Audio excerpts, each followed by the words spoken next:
Hello everyone, जय हिंद। Welcome to Jha sir academy for IAS.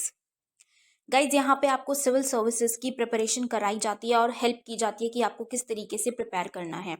यहाँ पे आपको आपकी प्रिपरेशन को एनहांस करने के लिए कुछ फ्री कंटेंट्स प्रोवाइड किए जाते हैं आपकी प्रिपरेशन के लिए।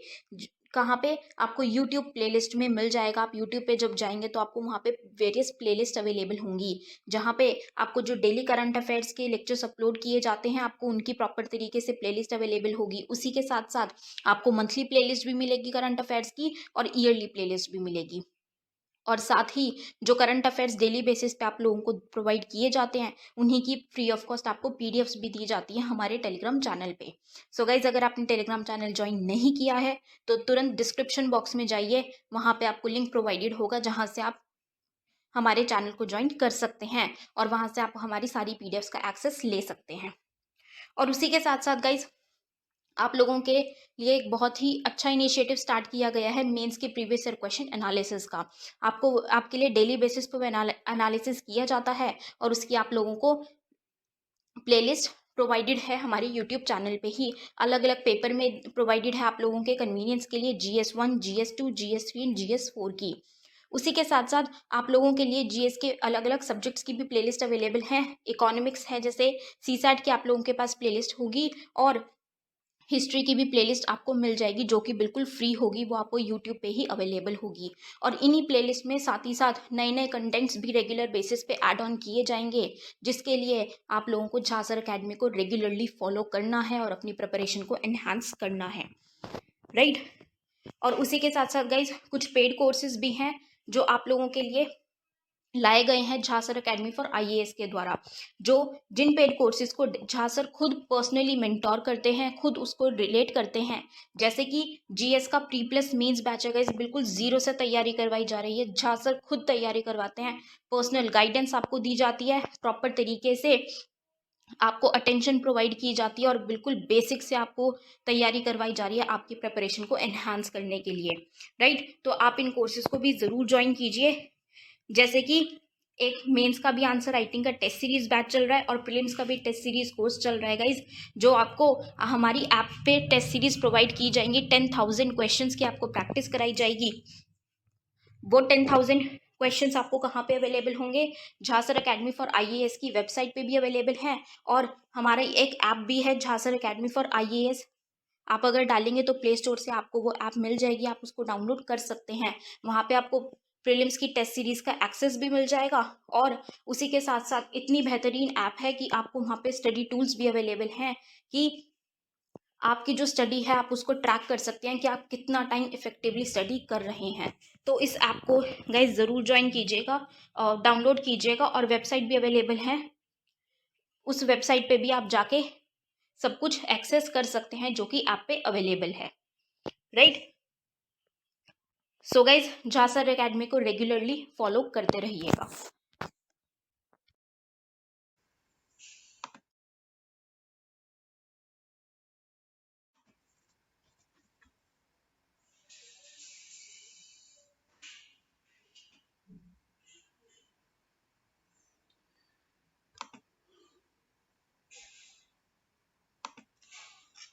हाँ जी, सुन पा रहे हैं, देख पा रहे हैं सभी बच्चे।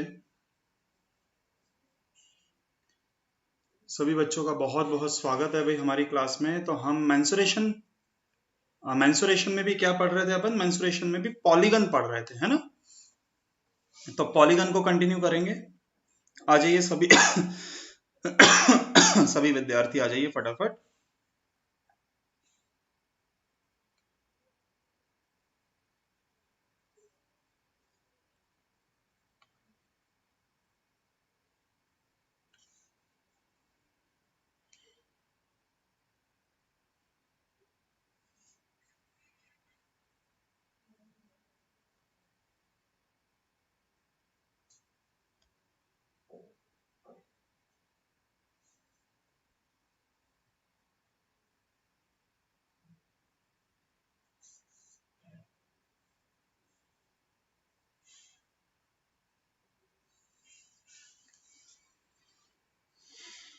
गुड इवनिंग जी, गुड इवनिंग।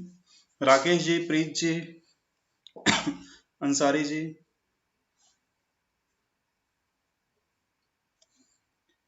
तो कंटिन्यू करते हैं मेंसुरेशन।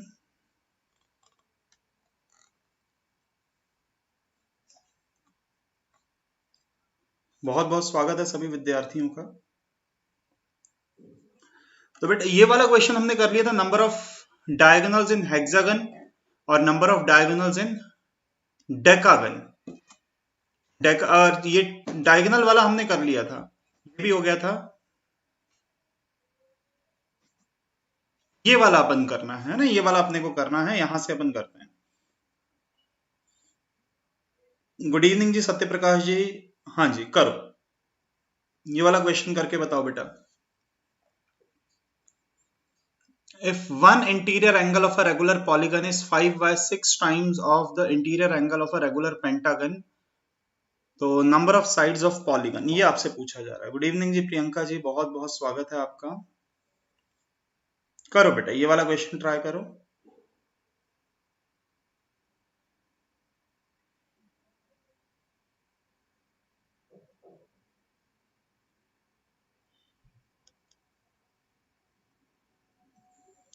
हाँ जी, क्या आंसर निकल के आ रहा है?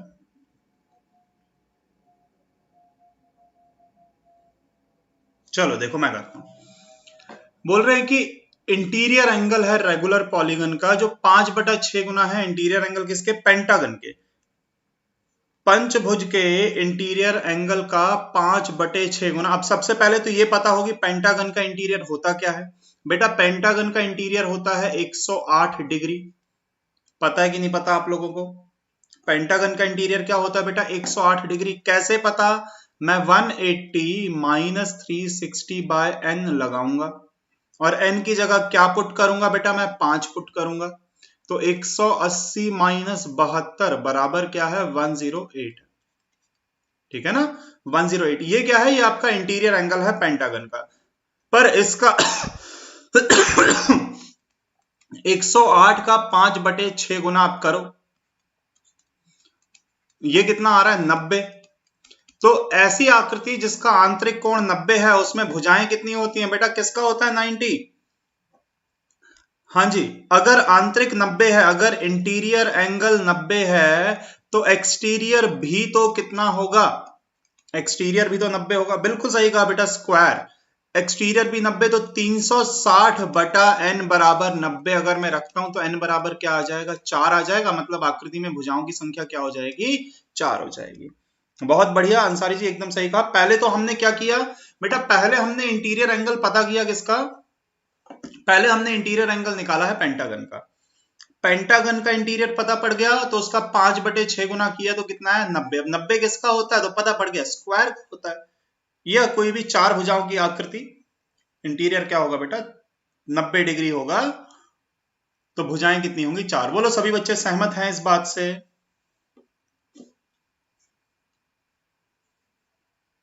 हाँ जी, किसी भी बच्चे को डाउट है बेटा, अगर कुछ भी हल्का सा भी किसी भी प्रकार का, चलो बहुत बढ़िया। अगला क्वेश्चन ये रहा आपके सामने, ये वाला करो। The interior angle of a regular polygon exceeds the exterior angle by 108। भुजाओं की संख्या इंटीरियर एक्सटीरियर से 108 डिग्री ज्यादा है, भुजाओं की संख्या क्या होगी, ये आपका प्रश्न। हम्म,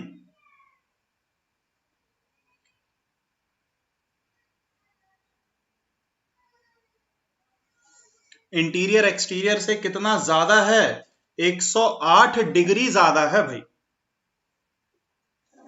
देखो, तो इंटीरियर और एक्सटीरियर का जो डिफरेंस है वो कितना है, 108।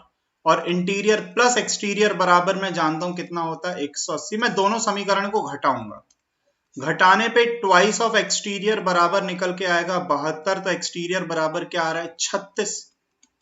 ठीक, तो 360/n बराबर 36 है। तो भैया भुजाओं की संख्या क्या आ गई, 10 आ गई कि नहीं, बोलो कर पाएंगे? अब तो इस प्रकार का काफी सारे क्वेश्चन हो गए ऐसे ही। बिल्कुल सही कहा अंसारी जी आपने, एकदम सही।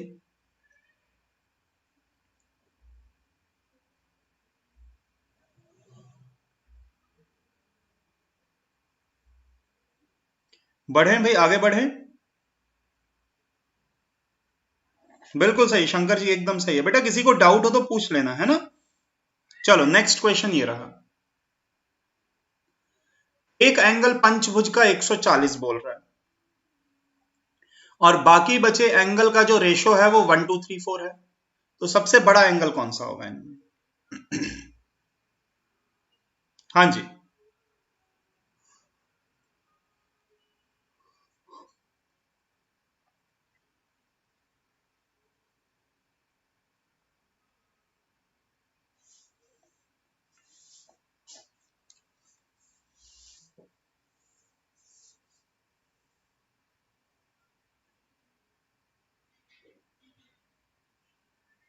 हाँ जी बेटा, कोई आंसर?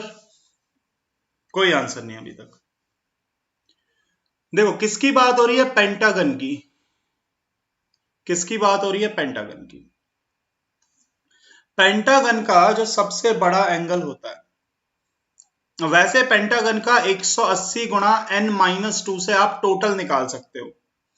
टोटल कितना आ जाएगा? 180 5 - 2 18 3 54 540 क्या होगा भैया? पेंटागन का सम ऑफ इंटीरियर एंगल्स, आंतरिक कोणों का योग क्या हो जाएगा बेटा? 540 हो जाएगा। क्या मेरी बात से सहमत हैं आप लोग? अब ये कितने के बराबर? एक एंगल 140 प्लस बाकी है x 2x 3x और 4x, क्योंकि इनका रेशो है 1 2 3 4, तो x 2x 3x 4x मैंने बाकी एंगल और सभी का टोटल मिलाकर क्या हो जाएगा? 540। टोटल नहीं चेंज होगा, टोटल तो वही रहेगा। तो ये निकल के आ रहा है 400 बराबर 10x, तो x बराबर क्या आ गया? x बराबर आ गया 40। अब सबसे बड़ा एंगल बेटा या तो 140 होगा या तो ये 4 रेशो, मतलब या तो 4x होगा। बिल्कुल सही कहा, या तो देखो 140 होगा या तो 4x होगा, दोनों में से कोई एक होगा। कि 1 2 3 तो वैसे ही इससे तो छोटे ही हैं, तो x की जगह जैसे ही आपने 40 रखा तो 4 गुणा 40 बराबर 160, तो बड़ा एंगल कौन सा हो जाएगा? 160 हो जाएगा। बहुत बढ़िया राकेश जी, अंसारी जी, शंकर पंडित जी, बहुत बढ़िया। क्या सभी बच्चे कर पा रहे हैं इस बात को?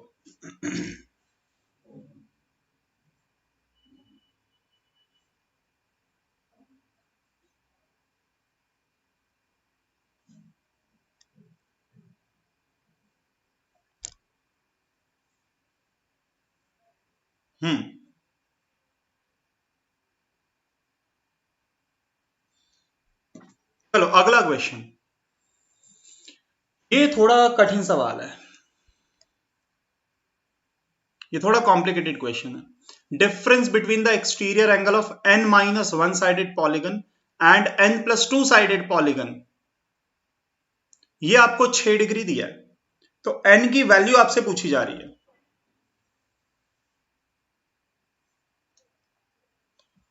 है ना। बहुत ध्यान से करना है बेटा।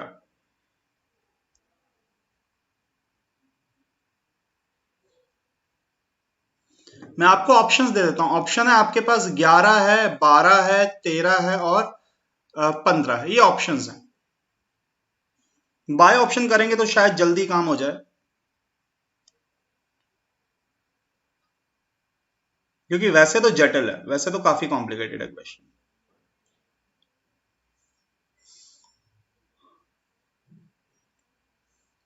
हाँ जी,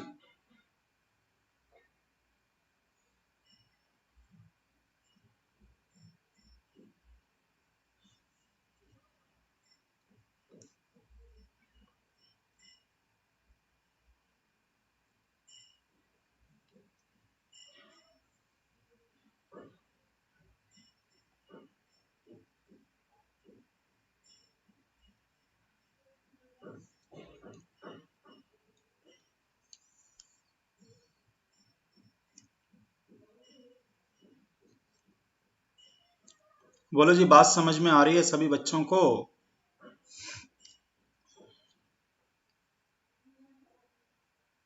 देखो भाई, सबसे पहले बाय ऑप्शन अगर मैं करता हूं, मैंने n इज इक्वल टू अगर क्या माना? 11 माना, तो n-1 मतलब कितना हो जाएगा? एक आकृति है 10 भुजाओं की, और n+2 क्या हो जाएगा? 11 + 2 13, तो भुजाओं की संख्या 10 और 13 आ रही है। तो बाह्य कोण क्या होता है? एक्सटीरियर एंगल का फॉर्मूला 360/n होता है।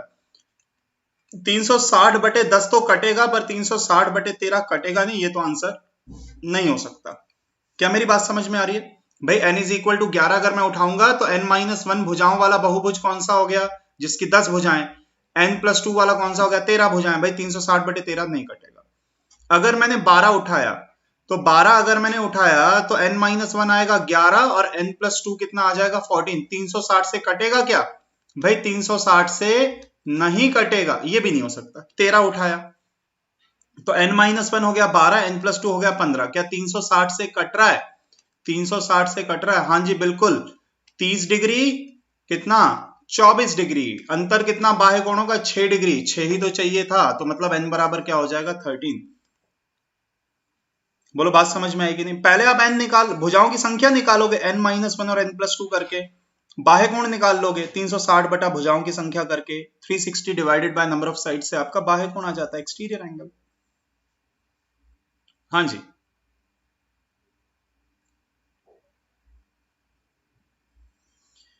बेटा किसी बच्चे को डाउट आ रहा है तो बेझिझक पूछो।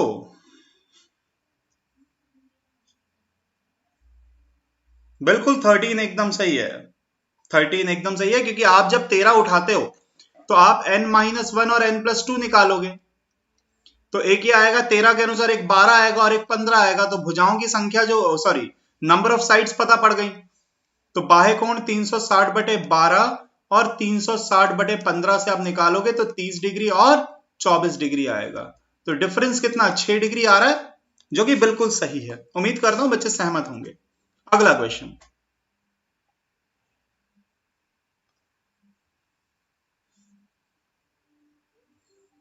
आंतरिक कोणों का योग बाह्य कोणों का क्या है? चौगुना है।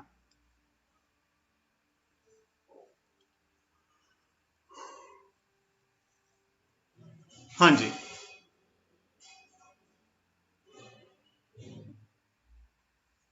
एक लाइन का सवाल और मैंने तो मौखिक कर लिया।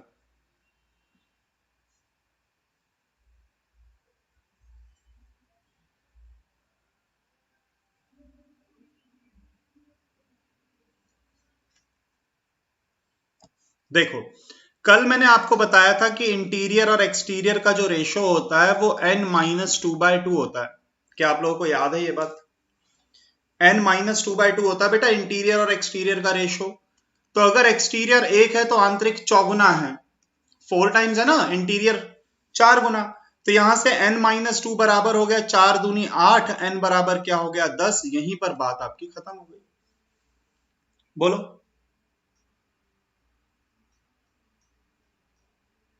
बेटा बात समझ में आ रही है कि नहीं?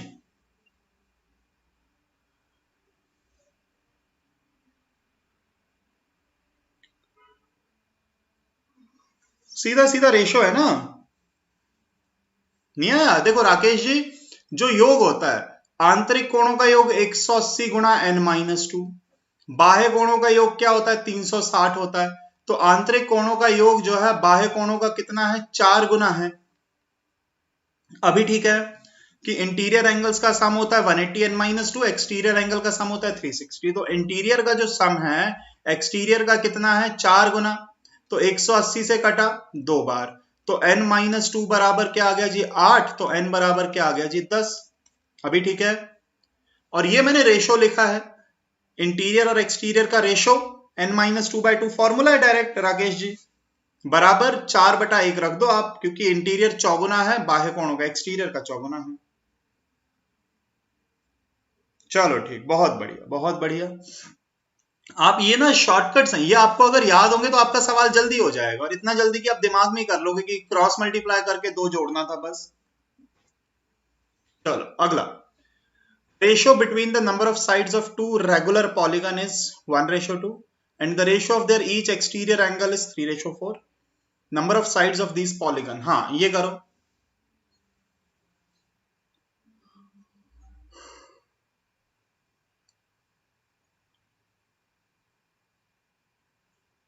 बड़ा मजेदार सवाल है, बाय ऑप्शन जल्दी हो जाएगा।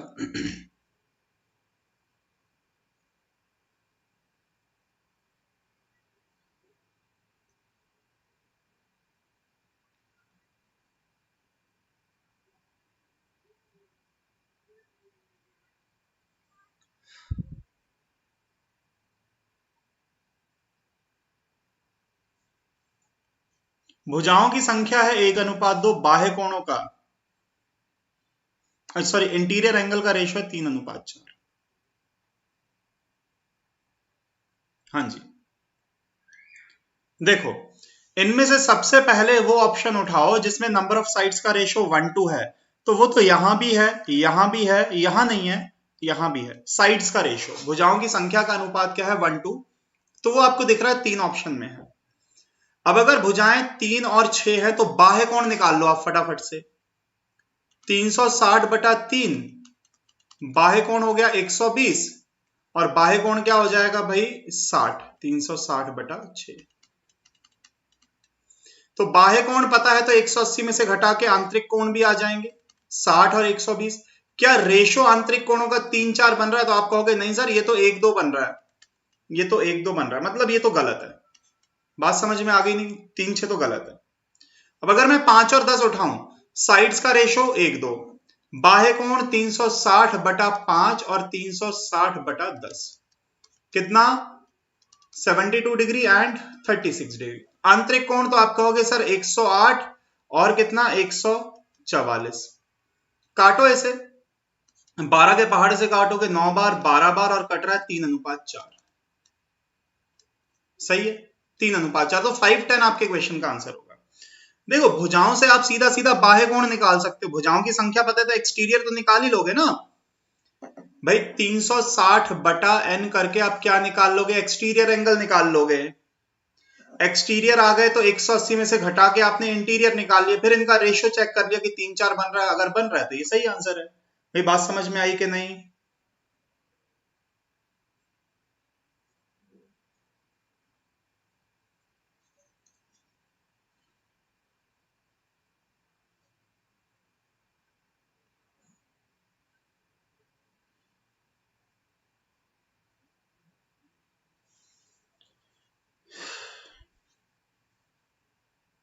चलिए बहुत बढ़िया, अगले क्वेश्चन पर आ जाए बेटा। Regular polygon is inscribed in the circle if the sides subtend an angle of 36 degree at the center, then find the number of sides। ये सवाल बड़ा मजेदार है।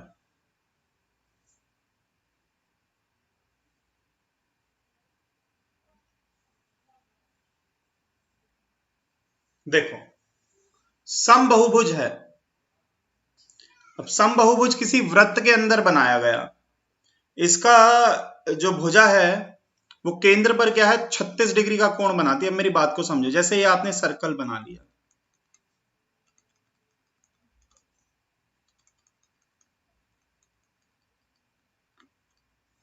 सर्कल के अंदर आप बना रहे हो पॉलीगन, साइड्स आपके ऊपर डिपेंड करता है, हालांकि साइड्स तो हमें क्या करनी है बेटा कैलकुलेट करनी है, कितनी भी हो सकती हैं। अब जो भुजा है वो केंद्र पर कितना कोण बना रही है? केंद्र पर कोण बना रही है कितने डिग्री का? 36 डिग्री का। तो भुजाएं कितनी है? नंबर ऑफ साइड्स आपसे पूछा जा रहा है। क्वेश्चन समझ में आ रहा है कि नहीं सभी बच्चों को? देखो बेटा कोई भी पॉलीगन है, कोई भी पॉलीगन है, बात को बहुत ध्यान से समझना। तो जो सेंटर पे एंगल बनता है, कोई भी पॉलीगन है जो सेंटर पे एंगल बनता है ना, केंद्र पर जो कोण बनता है वो, अब देखो वैसे तो आप जानते हो कि 360 डिग्री का एंगल होता है, 360 डिग्री। अब मैं एकदम बेसिक से बता रहा हूं कि जैसे 3 भुजाएं हैं तो सेंटर पे कितना 1, 2 और 3 एंगल बनेंगे। 4 अगर भुजाएं हैं तो सेंटर पे कितने एंगल? 1, 2, 3 और 4 एंगल। जितनी भुजाएं उतने एंगल। तो जो एंगल होता है सेंटर पे वो 360/n के बराबर होता है बेटा। जो बाह्य कोण का फॉर्मूला होता है ना, वही सेंट्रल एंगल का, केंद्रीय कोण का भी फॉर्मूला होता है। भाई जितनी भुजाएं हैं उतने ही तो इसके हिस्से हो जाएंगे कि नहीं हो जाएंगे? सेंट्रल एंगल के उतने ही तो हिस्से हो जाएंगे जितनी साइड्स। तो एक एंगल अगर 36 डिग्री का है तो भैया भुजाएं कितनी हो जाएंगी? क्या 10 मेरा आंसर नहीं होगा? केंद्रीय कोण सेंट्रल एंगल, सेंट्रल एंगल होता है 360/n।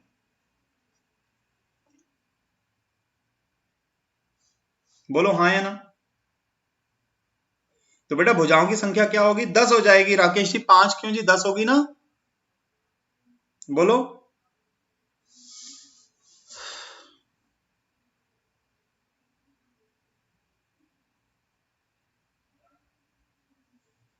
चलो बहुत बढ़िया, अगला question. There are n corners in the closed figure. If sum of interior angle is 13 pi, then find the value of n. पाई बोल रहा है, 13 पाई। पाई तो आप जानते होंगे, ये जो एंगल दिया है 13 पाई, बेटा ये आपको कोण दिया है रेडियन में। आप लोग अगर गवर्नमेंट जॉब की प्रिपरेशन कर रहे हैं तो आपने थोड़ा बहुत साइंस पढ़ा होगा, ये रेडियस नहीं सॉरी रेडियन, थोड़ा बहुत साइंस आपने पढ़ा होगा,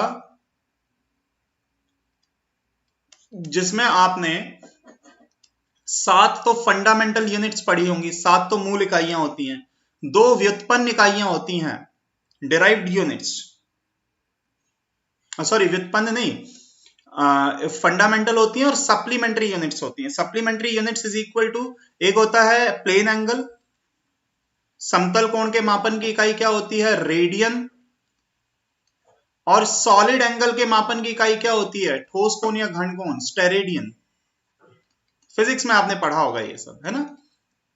तो जो प्लेन एंगल के मेजरमेंट का यूनिट होता है बेटा, एक यूनिट रेडियन भी होता है। समतल कोण के मापन की एक इकाई क्या होती है, एक इकाई रेडियन भी होती है ना, प्लेन एंगल के मेजरमेंट की यूनिट। अब रेडियन होता क्या है, मैं आपको पहले रेडियन का परिभाषा बता देता हूं, फिर अपन क्वेश्चन को सॉल्व करेंगे। बिल्कुल राकेश जी, आप एकदम सही कह रहे हो कि pi radian is equal to 180 degree होता है, पर क्यों होता है मैं वो कारण आपको समझाता हूं। रेडियन के लिए या तो डैश लगाया जाता है या तो सी लगाया जाता है। अब क्यों ऐसा होता है वो समझो, कि किसी भी वृत्त, कोई भी आपने सर्कल ले लिया, मैं रेडियन की आपको परिभाषा बता रहा हूं। अब सर्कल की हमने ये जो कोई भी अगर परिधि पर एक खंड अगर हम काट लेते तो बेटा इसको कहा जाता है चाप। इसको क्या कहते हैं, चाप कहते हैं, इसको कहते हैं इंग्लिश में आर्क। ठीक, कोई भी हमने सेक्टर काट लिया इतना सा सर्कमफेरेंस पे, अगर सर्कल का रेडियस क्या है सपोज r, और चाप की लंबाई भी कितनी है r, चाप की लंबाई भी कितनी है r, मतलब त्रिज्या के बराबर लंबाई वाली चाप द्वारा केंद्र पर बनाया गया कोण क्या कहलाता है, 1 रेडियन कहलाता है। Arc is equal to radius of circle, arc is equal to radius of circle. चाप की लंबाई किसके बराबर, अगर त्रिज्या के बराबर है तो इस चाप द्वारा केंद्र पर बनाया गया कोण क्या होगा बेटा, 1 रेडियन होगा। क्या मेरी बात समझ में आ रही है?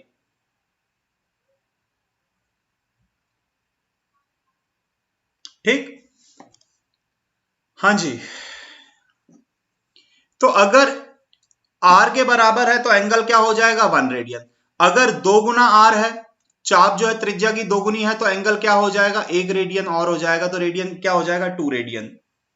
देखो शंकर जी, बात इतनी है कि त्रिज्या के बराबर अगर आपने कोई ऐसी चाप ले ली, एक ऐसी आर्क ले ली, चाप कौन सी मैंने ले ली कि एक वृत्त है, इस वृत्त पे मैंने एक चाप ले ली जिसकी लंबाई वृत्त की त्रिज्या के बराबर है, तो रेडियस के बराबर लंबाई वाली जो चाप होती है ना, वो केंद्र पर कितना कोण बनाती है, 1 रेडियन का एंगल। तो अगर आपसे रेडियन की परिभाषा पूछी जाए तो आप क्या कहेंगे, the angle subtended by the arc having the length equal to the radius of circle. त्रिज्या के बराबर लंबाई वाली चाप जो है केंद्र पर कितना कोण बनाती है भाई, 1 रेडियन का कोण बनाती है। कितना बनाती है, 1 रेडियन का, है ना।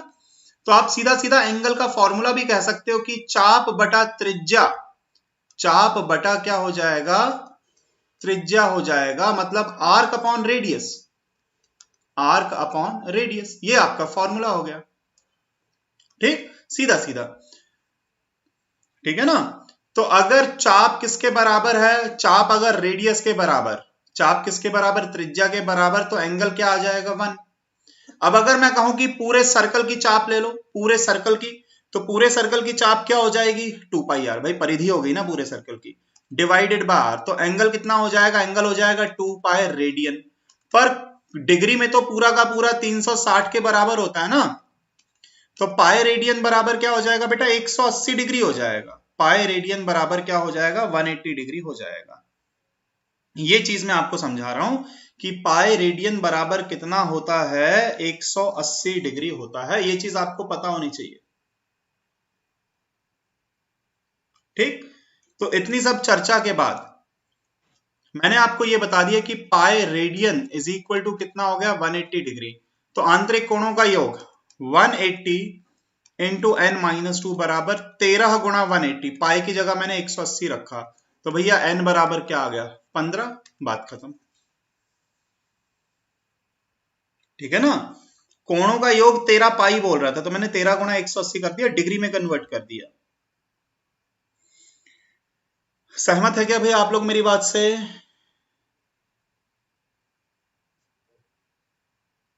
सॉलिड एंगल की जरूरत हमें पड़ेगी नहीं तो मैं सॉलिड एंगल की परिभाषा बताता। सॉलिड एंगल की जरूरत नहीं पड़ेगी। चलो बढ़े भाई, आगे बढ़े। अगला क्वेश्चन बहुत शानदार सवाल, बेहद शानदार। इन अ रेगुलर पॉलीगन एक एन साइडेड है, सरकम सर्कल है और इन सर्कल है, इनका जो एरिया का डिफरेंस है वो 25 पाई स्क्वायर है, मेजरमेंट ऑफ ईच साइड। ये सवाल है बेटा, करके बताओ।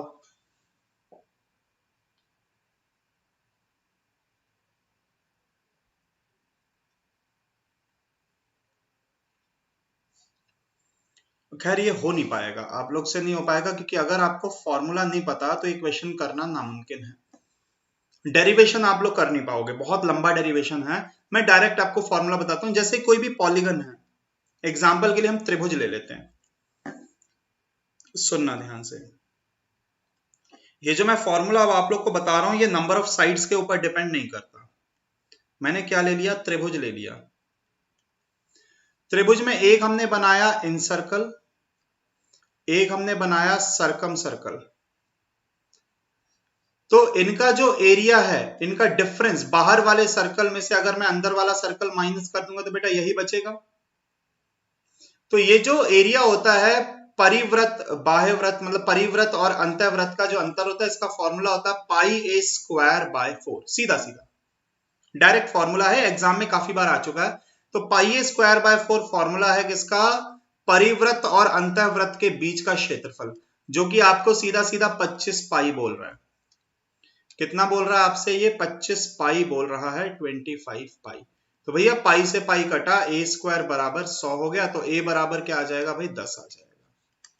भुजा की लंबाई, नंबर ऑफ साइड्स कुछ भी हो, मतलब अगर आप स्क्वायर में भी यही चीज करते हो, इन सर्कल और सरकम सर्कल का बेटा निकालते हो स्क्वायर का भी, तो आंसर क्या होगा पाई ए स्क्वायर बाय 4। भुजाएं कितनी भी हो, डिफरेंस हमेशा पाई ए स्क्वायर बाय 4 ही होगा। बोलो बात समझ में आ रही है? सरकम सर्कल और इन सर्कल का एरिया डिफरेंस हमेशा कितना होगा, पाई ए स्क्वायर बाय 4 ही होगा। किसी बच्चे को डाउट है तो बेटा पूछ लो। एरिया ऑफ सरकम सर्कल परिव्रत minus area of incircle अंतःव्रत, इनका जो डिफरेंस होता है वो हमेशा क्या होता है बेटा, पाई ए स्क्वायर बाय 4। बस ये फॉर्मूला लगाओगे आपका आंसर डायरेक्ट निकल के आ जाएगा। अब यहां पर आपको बोलता किसी त्रिभुज का, यहां पर अगर पॉलीगन की जगह अगर ट्राइंगल भी लिख देता तो भी फॉर्मूला यही लगेगा, पाई ए स्क्वायर बाय 4। अगर ट्राइंगल की जगह स्क्वायर लिख दे, पेंटागन, हेक्सागन, हेप्टागन, ऑक्टागन कुछ भी लिख दे, आपका फॉर्मूला सेम है। ये भुजाओं के ऊपर निर्भर नहीं करता, एरिया हमेशा पाई ए स्क्वायर बाय 4 आएगा। ये भुजा की लंबाई के ऊपर डिपेंड करता है। आप अगर बेटा डेरिवेशन करोगे ना, तो आप डेरिवेशन जब करोगे तो pi A square by 4 cosecant square 180 by n minus cot square 180 by n, ये निकल के आता है अगर आप डेरिवेशन करते हो। तो 180 बाय n ये नंबर ऑफ साइड के ऊपर ना किसी एक सर्कल का डिपेंड करता है।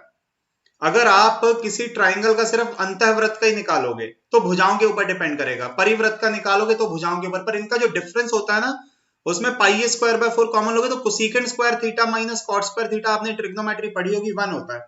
तो आंसर हमेशा पाई ए स्क्वायर बाय 4 निकल के आता है। ये जो है ना, ये इंडिपेंडेंट होता है, भुजाओं के ऊपर डिपेंड नहीं करता। भुजाएं कितनी भी हो, भुजा की लंबाई के ऊपर डिपेंड करेगा, है ना।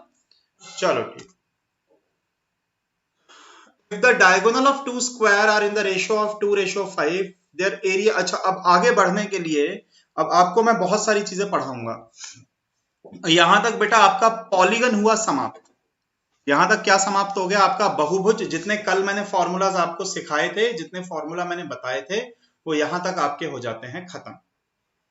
आगे बढ़ने के लिए अपने को स्क्वायर, ट्राइंगल और ये और वो बहुत सारी चीजें पढ़नी पड़ेंगी। तो मैं एक एक करके स्टार्ट करता हूं, एक एक चीज के फॉर्मूलाज आपको बताऊंगा और क्वेश्चंस हम सॉल्व करते जाएंगे, ठीक। और जो फॉर्मूला मिस होगा, अगर उसका क्वेश्चन आएगा तो मैं वहां पे बता दूंगा। तो फिलहाल एक स्क्रीन में उठाता हूं,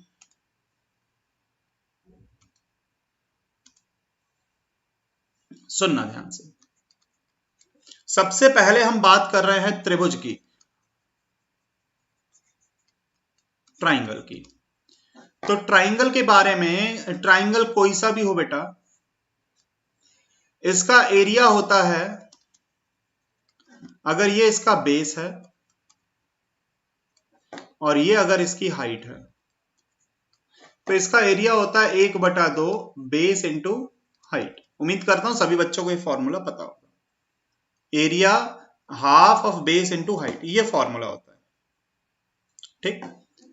अगर आपको तीनों भुजाएं पता हैं, ए, बी और सी, तो इसका परिमाप क्या होता है बेटा? ए प्लस बी प्लस सी। परिमाप मतलब सारी साइड्स को प्लस किया जाए, पेरीमीटर। पेरीमीटर क्या हो जाएगा? ए प्लस बी प्लस सी। तो अर्ध परिमाप क्या हो जाएगा? ए प्लस बी प्लस सी बाय 2। क्या हो जाएगा? ये सेमी पेरीमीटर कहते हैं इसे, अर्ध परिमाप, सेमी पेरीमीटर। बोलो, सेमी पेरीमीटर, ए प्लस बी प्लस सी बाय 2, ठीक। सेमी पेरीमीटर, अर्ध परिमाप। तो यहां से एक फॉर्मूला और बनता है, एरिया बराबर S into S minus A, S minus B, S minus C under root. ये है फॉर्मूला किसके लिए? ये है फॉर्मूला बेटा एरिया का। एरिया का फॉर्मूला है, अगर आपको क्या पता है, सेमी पेरीमीटर। इसका नाम है, इसे हीरोस फॉर्मूला या हेरॉन्स फॉर्मूला के नाम से जाना जाता है। दोनों नाम है इसके, कहीं हीरोस मिलता है, कहीं हेरॉन्स मिलता है। तो ये फॉर्मूला है, अगर आपको क्या पता है, तीनों भुजाओं की लंबाई पता है, ठीक है जी। अगर आपको त्रिभुज की कोई भी दो भुजाएं पता है, हाँ, अगर हाइट नहीं गिवन है राकेश जी, तो यही फॉर्मूला लगाएंगे। एरिया निकालने के लिए या तो हाफ बेस इंटू हाइट, या तो तीनों भुजा। देखो पहला तरीका तो यही है, दूसरा तरीका है हेरॉन्स फॉर्मूला। तीसरा देखो, अगर कोई भी दो भुजाएं पता है, अगल बगल की दो भुजाएं पता है, और इनके बीच का अगर एंगल गिवन है थीटा, तो एरिया हो जाएगा half a b sine theta. ये एरिया का फॉर्म। हाइट अगर नहीं गिवन है, देखो हाइट गिवन है, कोई एक साइड गिवन है, तो बहुत अच्छी बात है, नहीं तो हेरॉन्स फॉर्मूला लगेगा, नहीं तो half of a b sine theta लगेगा, ठीक है ना। ये तीन फॉर्मूला मैंने आपको बता दिए।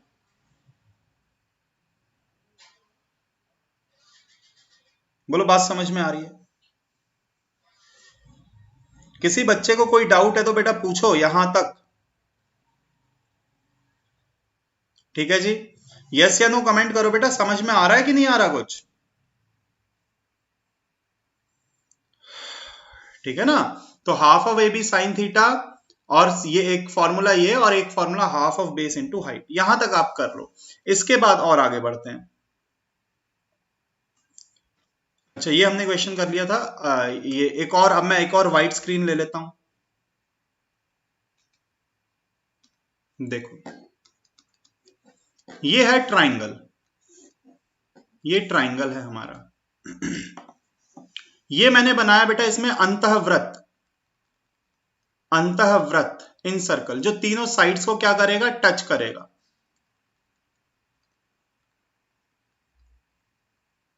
तीनों साइड्स को जो टच करता है ना, उसको अपन क्या बोलते हैं? अंतःवृत्त बोलते हैं, इन सर्कल बोलते हैं। ये हो गया इन सर्कल का सेंटर। ये क्या हो गया? इन सर्कल का सेंटर हो गया। एक भुजा है ए, एक भुजा है बी, और एक भुजा क्या है? सी। बहुत ध्यान से समझना बेटा, एक भुजा ए है, एक भुजा बी है, और एक भुजा क्या है? सी है। तो ये खास बात है, ये इन सर्कल की प्रॉपर्टी है अब ज्योमेट्री आपके सिलेबस में नहीं है उतना हाई लेवल, नहीं तो मैं आपको डेरिवेशन कराता कि अगर इन सर्कल से पॉइंट ऑफ कांटेक्ट पे जोड़ोगे तो लाइन परपेंडिकुलर होती है, ये 90 डिग्री एंगल बनता है। कितना बनता है भाई? 90 डिग्री। अगर सेंटर से मैंने यहां पे जहां सर्कल टच कर रहा है ना उस पॉइंट पे अगर आप टच करोगे तो बेटा 90 डिग्री का एंगल बनेगा। अब समझो, सपोज सेंटर ओ है, सेंटर अगर मैं ओ मान लेता हूं, तो सेंटर अगर ओ है तो ट्राइंगल अगर एबीसी है, ट्राइंगल अगर क्या है? एबीसी, तो आपको यहां पर 3 ट्राइंगल दिख रहे होंगे। एक ट्राइंगल बन रहा है बेटा एओबी, एक ट्राइंगल बन रहा है बीओसी और एक ट्राइंगल बन रहा है बेटा एओसी। ठीक है ना?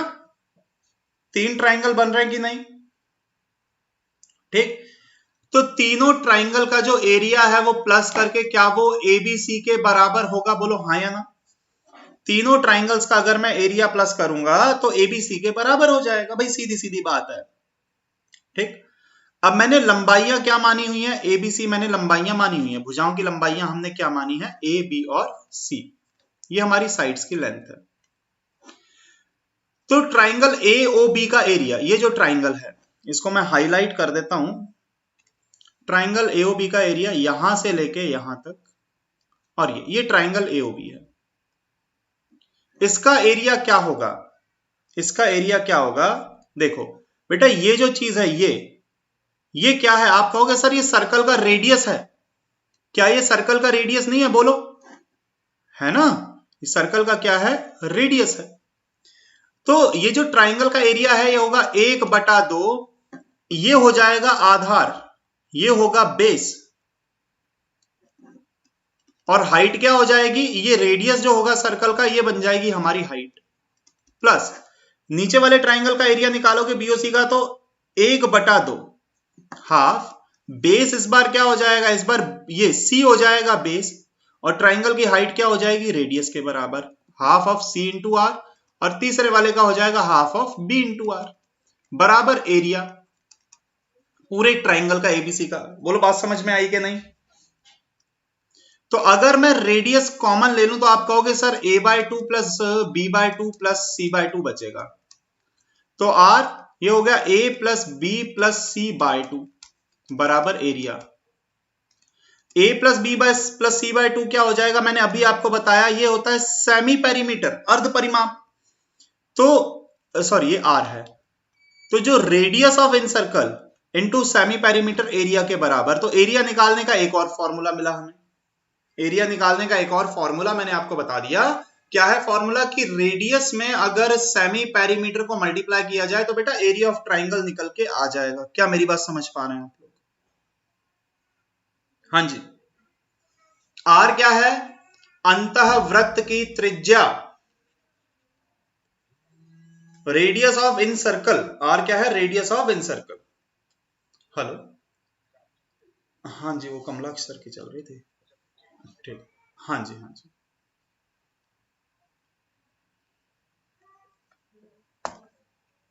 बेटा बात समझ में आ गई कि नहीं सभी को? ठीक है ना? तो रेडियस इंटू सेमी पेरीमीटर बराबर क्या हो जाएगा? एरिया हो जाएगा। ठीक, तो एक ये मैंने फॉर्मूला बताया। तो मैंने एरिया ऑफ ट्राइंगल के आपको काफी सारे फॉर्मूलाज बता दिए हैं, ये इनसे हम अपना ट्राइंगल का काम चला लेंगे, है ना? तो ट्राइंगल के ऊपर आधारित इतने सवाल आमतौर पे इन फॉर्मूला से बनते हैं।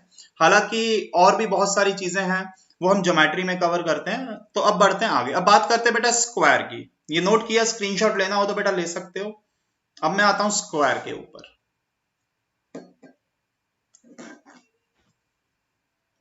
एक स्क्रीन उठा लेते हैं अपन वाइट।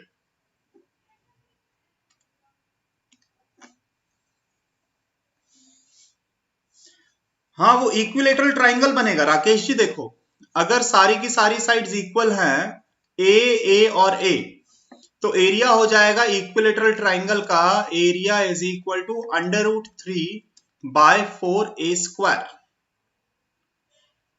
√3/4a²। अगर क्या बनेगा? एरिया होगा, सारी की सारी साइड्स अगर क्या हो जाएंगी? इक्वल हो जाएंगी। ठीक है ना? ये इक्विलेटरल ट्राइंगल।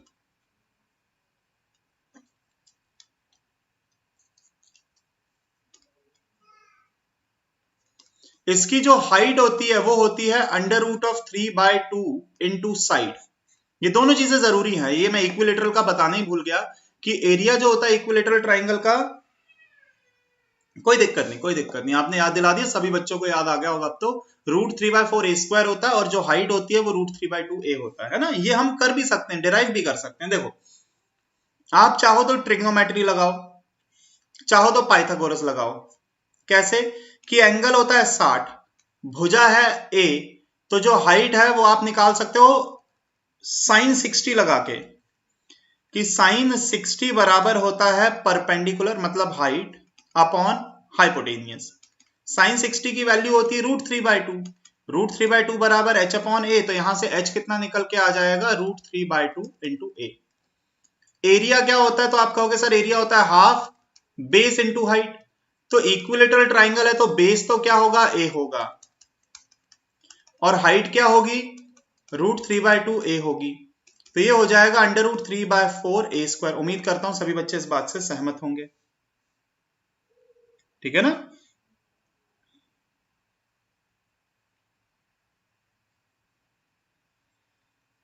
चलो जी बढ़े आगे।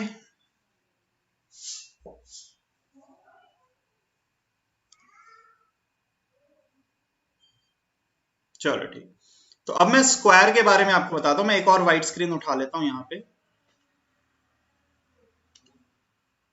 एक सेकेंड रुको, बार बार अपने को व्हाइट स्क्रीन लेना पड़ रहा है। यहाँ पे स्लाइड्स इंसर्ट कर लेता हूं कुछ।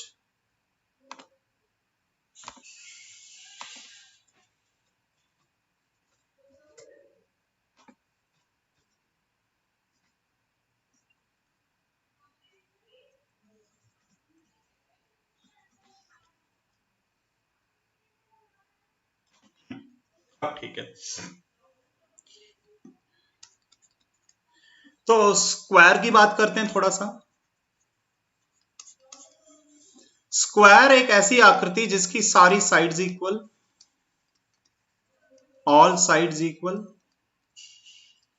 और सारे के सारे एंगल्स,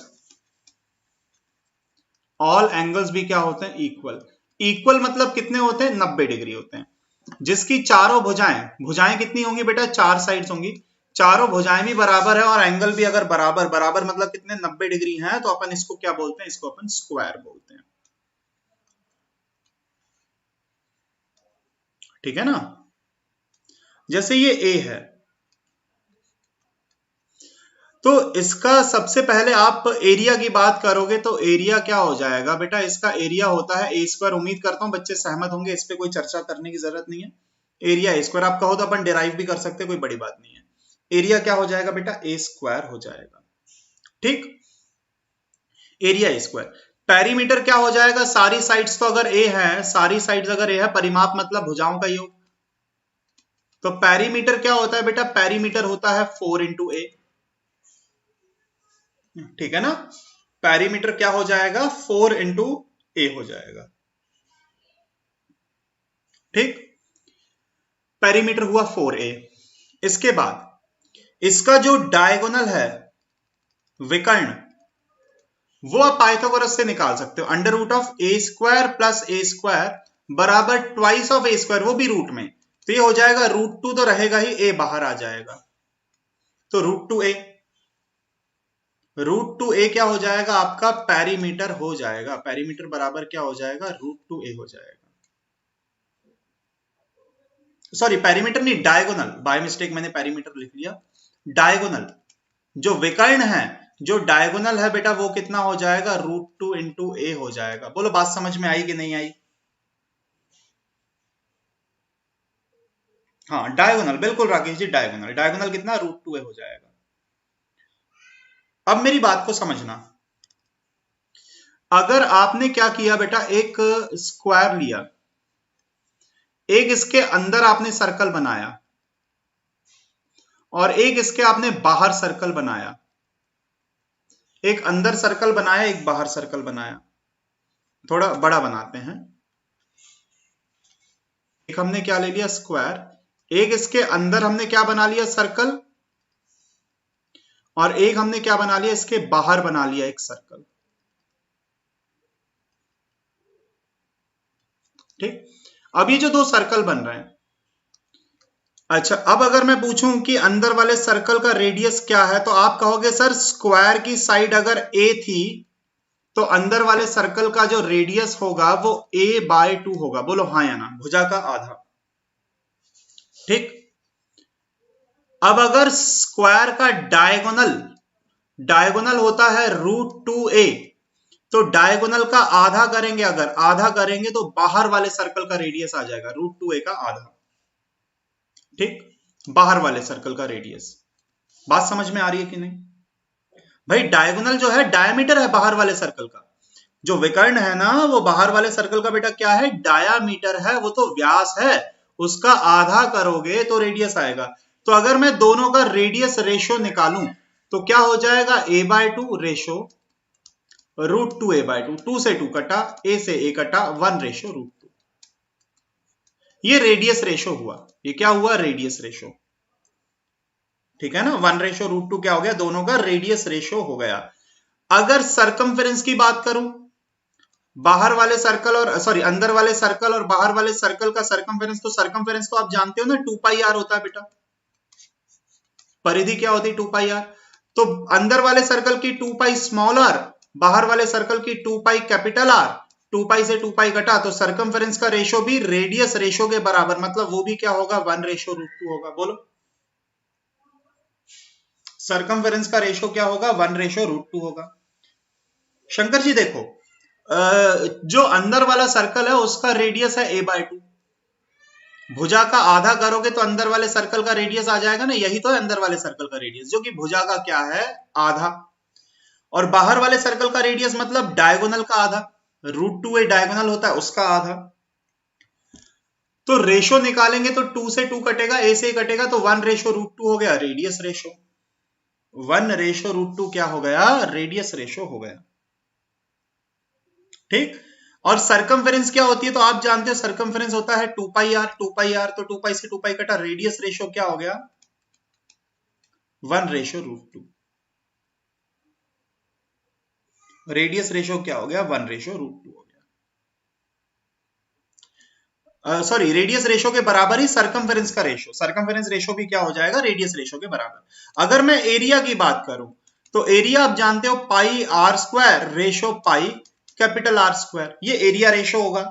तो पाई से पाई कटेगा तो रेडियस का स्क्वायर करोगे तो 1 का स्क्वायर तो 1 होगा, √2 का स्क्वायर 2 होगा, तो एरिया रेशो क्या हो जाएगा बेटा? एरिया रेशो हो जाएगा किसके बराबर? 1 रेशो 2 के बराबर। बोलो, एक तो मैंने यही आपको क्वेश्चन ही करवा दिया बढ़िया सा, एक तो मैंने आपको क्वेश्चन ही करवा दिया। एग्जाम में पूछा जाता है कि स्क्वायर के अंतःवृत्त और परिवृत्त के क्षेत्रफल का अनुपात, स्क्वायर का इन सर्कल सर्कम सर्कल का एरिया रेशो क्या होता है? 1 रेशो 2 होता है ना।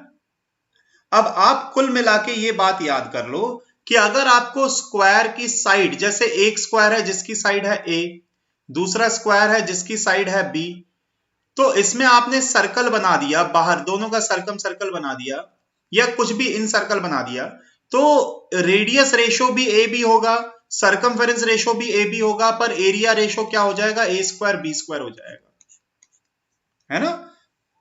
साइड्स का रेशो जो होगा, दो स्क्वायर अगर अलग अलग होते, देखो सिंगल स्क्वायर है तो मैंने बता दिया इन सर्कल सर्कम सर्कल का 1 रेशो √2, 1 रेशो √2 और एरिया हो जाएगा स्क्वायर।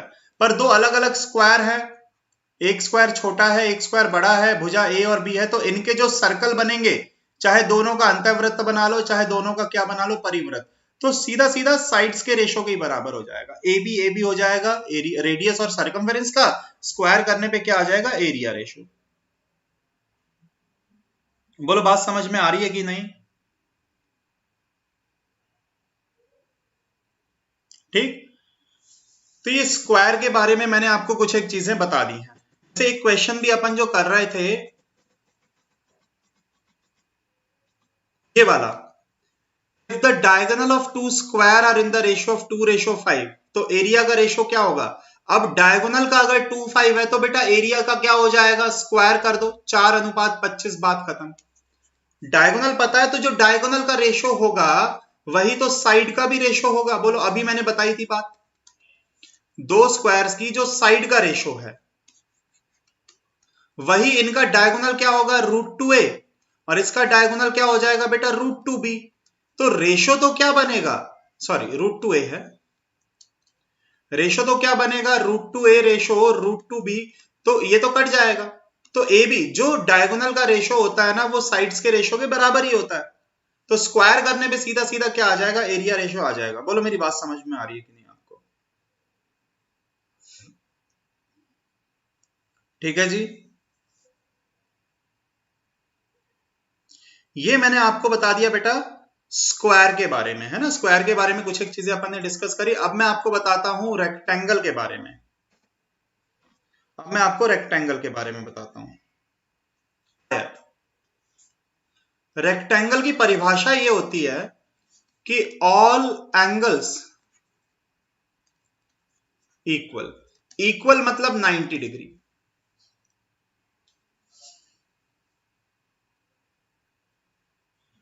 स्क्वायर क्यों करेंगे, क्योंकि जी शंकर जी एरिया क्या होता है, एरिया होता है साइड का स्क्वायर होता है ना शंकर जी, है ना। स्क्वायर, अच्छा देखो मैं लास्ट वाला स्टेप फिर से बता देता हूं आप लोगों को जिनको समझ में नहीं आया। ये था, तो कुल मिला के बात यह है कि साइड का जो रेशो होगा वो अगर ए बी है तो ए स्क्वायर और बी स्क्वायर तो क्या हो जाएगा, एरिया रेशो हो जाएगा ना, ठीक है ना। तो अगर साइड का रेशो क्या है 2 और 5, विकर्ण का जो रेशो है वो साइड के रेशो के बराबर ही होगा। डायगोनल का अनुपात 2:5 है तो साइड का भी रेशो 2:5 होगा, पर रेशो एरिया का क्या हो जाएगा, तो 4:25, क्योंकि साइड का स्क्वायर करने पे तो एरिया आता है। बोलो जी बात समझ में आ रही है?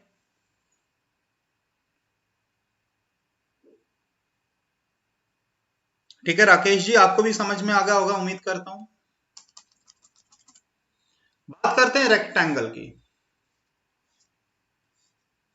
रेक्टेंगल की मैंने डेफिनेशन क्या बताई कि रेक्टेंगल में एंगल्स क्या होने चाहिए, एंगल्स होने चाहिए चारों के चारों 90 डिग्री। 90 डिग्री कह लो या एंगल्स को आप कह दो इक्वल होने चाहिए, बस इतनी सी बात है। एंगल्स या तो 90 डिग्री कह लो आप, या तो आप क्या कह लो, एंगल्स को इक्वल कह लो, सिर्फ इतनी सी बात है, ठीक है ना। अब बच्चे बोलते कि सर आमने सामने वाली साइड्स इक्वल होती हैं रेक्टेंगल में। बेटा ये परिभाषा नहीं है, ये उसकी प्रॉपर्टी है, ये उसकी विशेषता है। विशेषता तो ये भी है कि इसके डायगोनल बराबर होते हैं, इसमें सर्कम सर्कल बनता है, इन सर्कल नहीं बनता, तो वो सब विशेषताएं हैं, वो इसकी प्रॉपर्टीज हैं। डेफिनेशन क्या है, परिभाषा क्या है, परिभाषा क्या है, परिभाषा ये है कि जो एंगल्स होते हैं वो क्या होते हैं, इक्वल होते हैं, बस इतनी सी परिभाषा। अगर आप कहोगे कि सर चारों एंगल 90 डिग्री हैं तो अपने आप ही आमने सामने वाली साइड्स क्या हो जाएंगी, बराबर हो जाएंगी। जैसे आपने दो पैरेलल लाइंस ड्रॉ करी, ये दो पैरेलल लाइंस ड्रॉ करी, तो अगर एंगल 90 डिग्री है तो अपने आप ही आमने सामने वाली साइड्स क्या हो जाएंगी, अपने आप ही आमने सामने वाली साइड्स आपकी बराबर हो जाएंगी। बोलो बात समझ में आ रही है कि नहीं? ठीक, तो ये रेक्टेंगल की डेफिनेशन क्या हुई कि आपके चारों के चारों एंगल्स क्या होने चाहिए, बराबर। अगर एंगल्स बराबर हैं तो इसकी एक प्रॉपर्टी है कि इसकी आमने सामने वाली साइड्स पैरेलल भी होती हैं और इक्वल भी होती हैं, अपोजिट साइड्स, सम्मुख भुजाएं, है ना। लंबाई अगर L है, चौड़ाई अगर B है, तो बेटा एरिया क्या हो जाएगा, एरिया हो जाएगा L इंटू बी, एरिया क्या हो जाएगा, L इंटू बी हो जाएगा। ठीक, एरिया क्या है, L इंटू बी हो जाएगा। अब इसके बाद इसका जो परिमाप हो जाएगा वो हो जाएगा twice of L plus b. परिमाप मतलब क्या होता है, सारी की सारी साइड्स को जोड़ दो, L plus b plus L plus b, भाई चारों साइड्स तो L बी जुड़ेगा तो क्या हो जाएगा 2L प्लस 2B, तो मैंने 2 कॉमन लिए, पेरीमीटर हो गया। डायगोनल आप निकालोगे तो क्या हो जाएगा, तो आप कहोगे सर डायगोनल पाइथागोरस लगाएंगे, आधार का वर्ग प्लस कर्ण लंब का वर्ग, तो डायगोनल जो हो जाएगा बेटा under root of L square plus b square हो जाएगा। उम्मीद करता हूं यहां तक बात समझ में आ गई होगी। ठीक है जी, डायगोनल क्या हो जाएगा, under root of L square plus b square. ठीक, इतना करने के बाद एक और खास बात देखो, रेक्टेंगल में आपको एरिया पता है, एरिया होता है LB, आपको पेरीमीटर पता पड़ गया twice of L plus b, आपको डायगोनल पता पड़ गया under root of L square plus b square. अब सुनना, अगर मैं l प्लस बी का स्क्वायर करूं, अगर मैं a प्लस बी का होल स्क्वायर का फॉर्मूला लगाऊं तो वो होता है a square plus b square plus 2ab। बोलो होगा कि नहीं? अगर a प्लस बी का मैं क्या लगा दूं बेटा, l प्लस बी का होल स्क्वायर क्या होगा, a square b square 2ab formula होगा। तो आप कहोगे सर l प्लस बी की जगह ना, l प्लस बी की जगह हम p/2 लिख सकते हैं। l प्लस बी की जगह हम क्या लिख सकते हैं, जो 2 है वो बटे में चला जाएगा। तो l प्लस बी की जगह मैंने लिखा p/2 का whole square. L square b square आप कहोगे कि सर डायगोनल का स्क्वायर करेंगे तो L square plus b square के बराबर आएगा। तो एल स्क्वायर बी स्क्वायर की जगह मैंने लिखा डायगोनल का square plus twice of L b जो है वो किसके बराबर है, वो एरिया के बराबर। तो ये हो जाएगा पी स्क्वायर बटा 4 बराबर डी स्क्वायर प्लस 2a। 4 को इधर गुणा कर दो तो एक आपके पास एक बढ़िया सा फॉर्मूला बन गया कि पी स्क्वायर बराबर होता है 4d स्क्वायर प्लस 8a। ये ऐसा फॉर्मूला है जो आपको संबंध बताता है आयत के क्षेत्रफल, विकर्ण और परिमाप में। अगर आपके पास कोई भी दो चीजें पता है तो तीसरी आप निकाल सकते हो। पेरीमीटर का स्क्वायर बराबर 4 गुना डायगोनल का स्क्वायर प्लस 8 गुना एरिया। आपको मैं ये कह दूं कि जो आयत है उसका परिमाप अपन ले लेते हैं, सपोज परिमाप अपन ने ले लिया 34, पेरीमीटर आपको दिया है, ठीक, और बोल रहे पेरीमीटर आपने 34 ले लिया 34, और कह दिया कि डायगोनल आपके पास 13 है। बताओ एरिया, डायगोनल कितना दिया आपको बेटा, 13 दिया है, 13। पूछ रहे हैं कि एरिया बताओ, एरिया क्या होगा।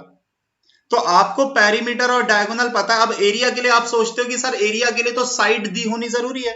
एरिया आपके दिमाग में यही आता है कि एरिया तो हम तब ही निकाल सकते हैं जब हमें क्या पता होंगी, लंबाई और चौड़ाई। बेटा ऐसा जरूरी नहीं है, लंबाई और चौड़ाई के बगैर पेरीमीटर और डायगोनल के आप डायरेक्ट फॉर्मूला से निकाल सकते हो। देखो यहां पर पेरीमीटर का स्क्वायर 34 का स्क्वायर, ठीक, 4 टाइम्स ऑफ डायगोनल का स्क्वायर, डायगोनल का स्क्वायर क्या हो जाएगा, 13 का स्क्वायर प्लस 8 टाइम्स ऑफ ए। इसको अगर आप सिंप्लीफाई करोगे तो बेटा 8 टाइम्स ऑफ ए बराबर निकल के आ जाएगा 480। तो एरिया बराबर निकल के आ जाएगा कितना, सीधा सीधा 60। तो यहां से आप निकाल लोगे। तो अगर आपको ये फॉर्मूला पता है तो आप ऐसे काम चला सकते हो, ठीक है ना। सिंप्लीफाई कर लोगे या नहीं? चलो बहुत बढ़िया। तो भाई बाकी की चीजें ये मैंने रेक्टेंगल आपको समझा दिया, रेक्टेंगल के बारे में एरिया, पेरीमीटर, डायगोनल और इन तीनों के बीच का संबंध भी मैंने आपको बता दिया है। बाकी की फिगर्स जो हैं वो कल अपन कंटिन्यू करेंगे और कल अपन क्वेश्चंस भी स्टार्ट कर देंगे, ठीक है ना। चलिए बहुत बहुत धन्यवाद सभी विद्यार्थियों का। भाई मिलते हैं कल की क्लास में। बहुत बहुत धन्यवाद सभी।